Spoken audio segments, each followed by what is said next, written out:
Hello, welcome to the Muddy Stilettos and Leighton Park Let's Cook Together programme. Today I'm going to be teaching you to make a really easy Sunday roast with a scrumptious pudding of peach and oat crumble. So the first thing we need to do is switch our oven on, 180 if it's a fan or 200 if it's not a fan. When we talk about an easy Sunday roast, it's not just about how we make stuff, we think about the cleaning up as well. Now, I do it like this. These are our trays and I just put some foil in. Now the idea of this is when it comes to washing up, we take the foil off and give the tray a quick wash and it's easier. We need to wash our potatoes and get any mud or horrible bits off them. Now we're going to be using the bridge and claw. So this is the bridge and this is the claw, and this is to stop our fingers from getting cut.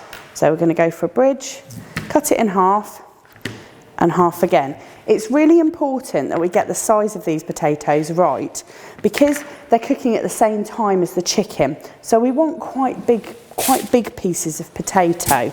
We're going to make our coating for our potatoes, our chicken, but we're also going to use this for our roasted vegetables. So you need to make double, essentially. So any oil you like, you can use olive oil, vegetable oil, sunflower oil. We've just got some vegetable oil. So you need probably a good 2 tablespoons. We're going to put some garlic in this. So get 2 good cloves together. Put your knife on like this and just crush it. Can you hear that crush? And again with this one, just crush it. And then what you do is you cut the bottom part off and then the paper should come away effortlessly. You can cut it like that so it's in slices, or you can cut it into much smaller pieces. Having some chunks of garlic is quite nice, but you don't want it to be overpowering. Right, so add the garlic to your oil, like so. And now we're going to flavour the oil. We're just doing some basic mixed herbs and some paprika today and some salt and pepper. And we're just going to give this a really good stir and leave it to set. Now, the chicken that we're using is chicken thighs. And the reason for this is because the meat is cooking with the bone in it, it adds more flavour. And these are single portions, it saves you having to carve the chicken. Because they're small pieces, they cook roughly at the same time as the potatoes. So that's what makes this easy. Now, this is going to sound a bit weird, but we're going to put them on upside down first. And the reason for this is I don't want a soggy bottom and I want the chicken to be evenly cooked. I'm deliberately dotting the chicken around the potato, and this is so that the potatoes get some of that lovely chicken fat that's going to come out of the skin as it's cooking. Right, so we're going to put our marinade on the chicken or our coating, and don't forget you're going to be saving half of this for the vegetables. So what we're going to do now is just make sure that it's all evenly coated. We're ready to put this in the oven now, and your oven's preheated and ready to go. So we're just popping this in the oven and let's get on with the vegetables. So I've got a variety of vegetables. On the recipe I've suggested peppers, onions, mushrooms, courgettes. You can use lots of other things as well, and I've included some tomatoes and some aubergine and some butternut squash. So our tomatoes, we're just going to keep them whole and we're just going to put those on. Our mushrooms are very straightforward. We're just going to slice the bottoms off and we're going to leave them whole. Inside the peppers are tiny little seeds and we don't want those. So basically I'm just slicing the sides away, and then that shows you where the seeds actually are. Try and cut it into chunks that are roughly the same size as the onions and mushrooms. This will be much easier for serving and it'll look nicer, and they'll also cook at the same time. Courgettes cook really, really quickly, so these are going to be quite chunky.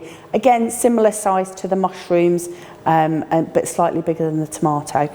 Obviously, we don't use this end part or this end part. We've cut these at a slight angle just to make them look pretty, but also to make sure that the inside of it's cooked. We're slicing the top off. I call this the Harry Potter sorting hat. So in my lessons with my students, we take your hat off first. And then what you're doing is your onion's much more stable. We're using the bridge and we're cutting straight the way through.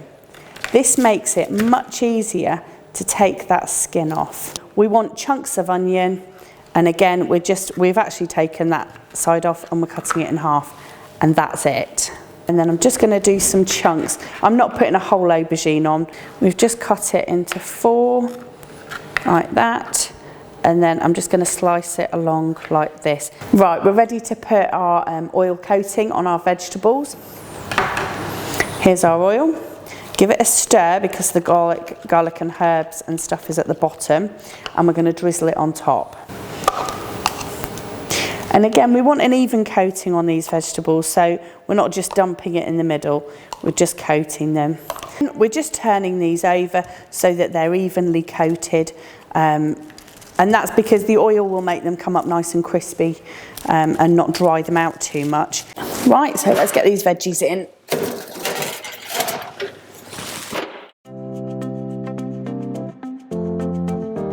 We're going to turn our chicken and our potatoes. This is so that they cook evenly, so we'll be getting them out now and I'll show you how to turn them.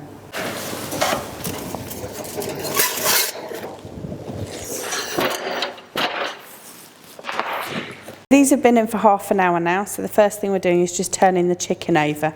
And can you see how it's not terribly crispy on the top? So what we're going to do is this is going to crisp it up and give you a lovely piece of chicken. Now we're turning the potatoes as well, or at least recoating them in oil, or basting them I suppose. So for the last leg of cooking, I would have it so that the skins are face up and the potatoes are face up.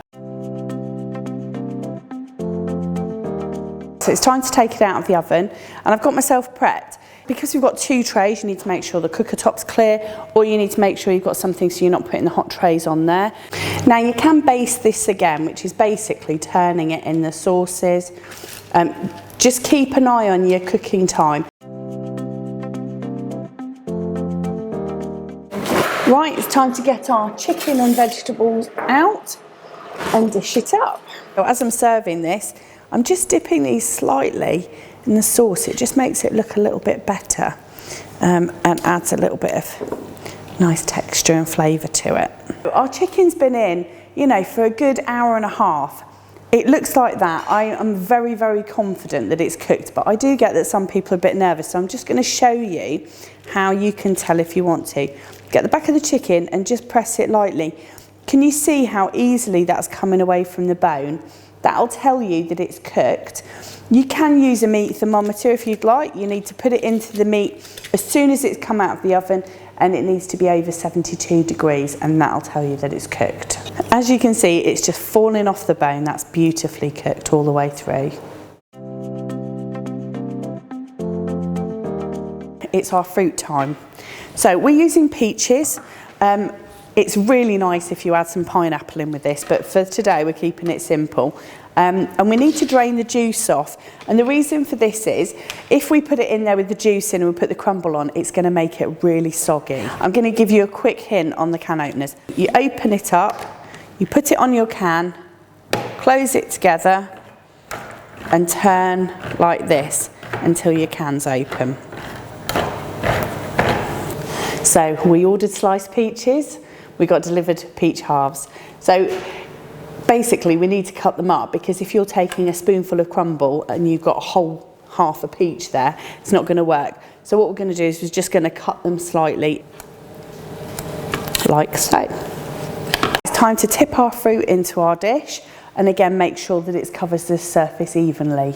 So this is 200 grams of plain flour, and we're going to add our butter to it. This is 140 grams. You're coating the flour molecules in fat like they're a sort of Malteser. And what this does is it keeps it crispy and it keeps it what we call short. So it's a nice short texture. Now, the easiest way of rubbing it in is using your fingertips. And if you go, show me the money, that's what you're doing. You're rubbing your fingers and your thumb together and then moving round so that it's just going through. You want to be quick with this because the heat of your fingers will melt the butter and give you a hot sticky mess. Right, we're going to add the sugar in, and again give that a good stir around and a good lift up so it's all incorporated. Once we've mixed the sugar in, we're going in with our oats. if you look at this mixture, what it's made is a crumbly topping, but can you see these lovely big clumps? They're fabulous. We want those. We want it so it's a mixture of textures. You're just putting this over evenly and just sprinkling it, making sure that you're just filling in all the edges. And you can change the fruit out for anything. So it's time to put our peach crumble in the oven.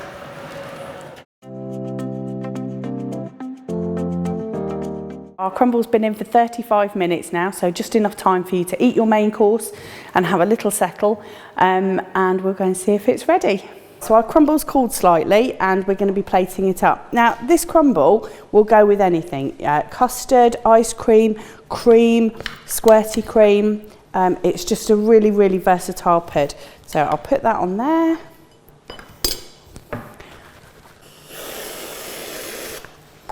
And you can make it look pretty with just a sprig of mint. There you go, enjoy.